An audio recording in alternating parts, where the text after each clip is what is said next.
Hello po! For today's video ay magluto naman po tayo ng ating merienda for today.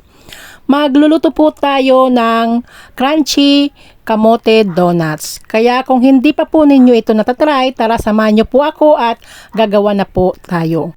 Meron po ako ditong kalahating kilong kamote. Ito po ay babalatan muna po natin. After po nating mabalatan, ito po ay i-chop po natin. I-chop or hiwain lang po natin ng ganito. Ang kulay po pala ng kamote natin ay kulay orange. Kahit ano pong color na kamote, pwede po natin gawin na kamote donuts. After po natin itong mahiwa, ilagay na po natin dito sa isang lutuan. Kahit ano pong klaseng lutuan, pwede po natin itong lutuin. After po mailagay po natin dito sa isang lutuan, ito po ay ilalagay na po natin dito sa kalan. Lalagyan po natin ito ng 2 cups na tubig. Or depende po sa kamote na lulutuin nyo sa dami po nito. At takpan na po natin at buksan na po natin itong apoy. Ito po ay lulutuin natin hanggang sa ito po ay lumambot na.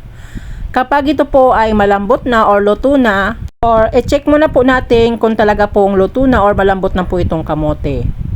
Kapag talagang luto na po, i-off na po natin yung apoy at i-transfer na po natin sa isang lalagyan. Mga 20 or 20 minutes ko lang po itong pinakuluan. Madali lang naman po itong lumambot kasi po binalatan na po natin at hiniwa na po. At heto na po yung ating nilagang kamote. Ito po ay dudurugin po natin gamit po itong tinidor. Kung may potato masher po kayo, mas maigi po para mas madali po natin itong matapos. Pero okay lang naman po itong tinidor kasi po malambot naman po itong ating kamote. Ang ganda ng color ng ating kamote. Hindi po tayo dito naglagay ng food color pero tingnan nyo naman po ang color buhay na buhay. At i-transfer na po natin dito sa mixing bowl. Para mahalo po natin ng mabuti. At ilalagay na po natin yung mga sangkap dito po sa ating gagawin na kamote donuts. Maglagay na po tayo ng 3 tablespoon na sugar. At sunod po nating ilalagay ay ito pong 1 sachet na milk powder. Any brand po na milk powder, pwede po. Sunod naman po nating ilalagay ay ito pong 1 cup na harina. Yung third class pong harina po ito. Kung wala po kayong harina, pwede rin po kayong gumamit ng all-purpose flour. Last na sangkap po natin na ilalagay ay ito pong 1 pirasong itlog. After po natin mailagay itong lahat na sangkap, ito po ay haluin natin hanggang sa maging dough na po ito. Para mapadali po yung ating pagmimix, ito po ay kakamayin ko na lang po. Medyo makunat po itong i-mix dahil may linagay po tayong harina. Kaya medyo konting pasensya lang po sa paghahalo po nito. Hanggang sa ito po ay maging dough. Kapag ganito na po, okay na po ito. Pagkatapos po nating ma-mix or maging dough na po, magsisimulan po tayong gagawa ng donut. Gagamit po ako ng 1 tablespoon na measuring spoon. Bali, 2 scoop po ang aking ilalagay. At ipo-form na po natin itong pabilog. After po nating ma-form ng pabilog, ipaplat po natin ito sa ating mga palad. At bubutasan na po natin sa bandang gitna. At heto na po. Ulitin lang po natin sa mga natitira pa. Habang gumagawa po tayo nitong donut, sa mga hindi pa po nakapag-subscribe sa aking channel, pa-subscribe naman po.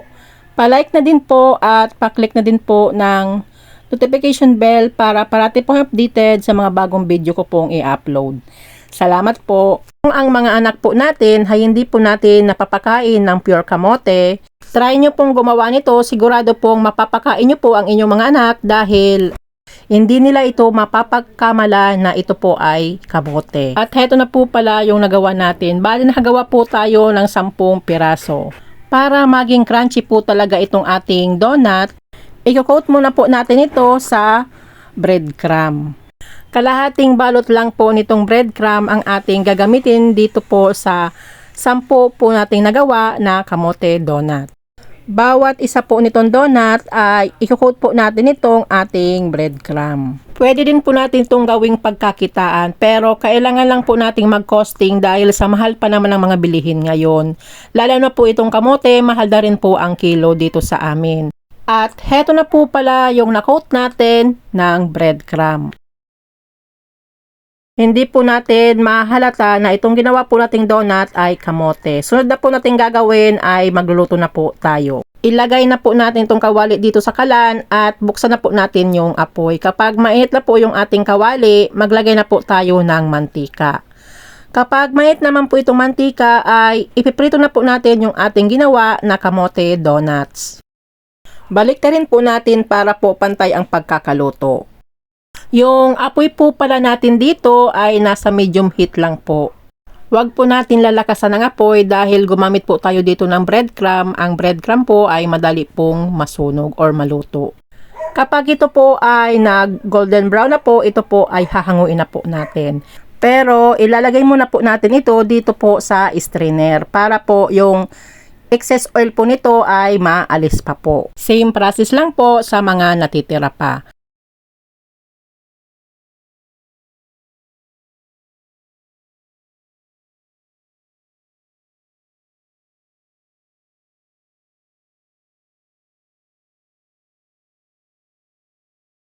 After po maluto po natin itong lahat, ito po ay ilalagay na po natin dito po sa serving plate.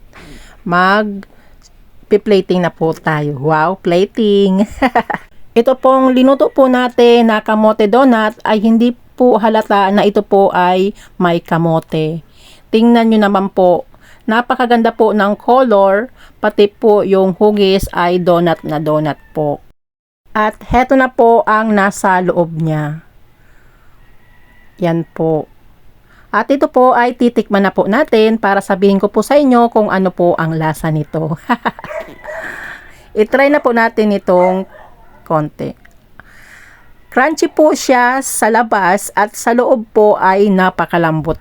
Ang sarap po. Hindi mo po siya mahalata na kamote po ito kung hindi ka po ang nagluto. Hindi ko na po sa inyo mapaparinig kung crunchy po talaga kasi po ang iingay ng aso namin. Thank you for watching. Don't forget to like, share, and subscribe. Tenderang Kusinera. Bye-bye. God bless us all.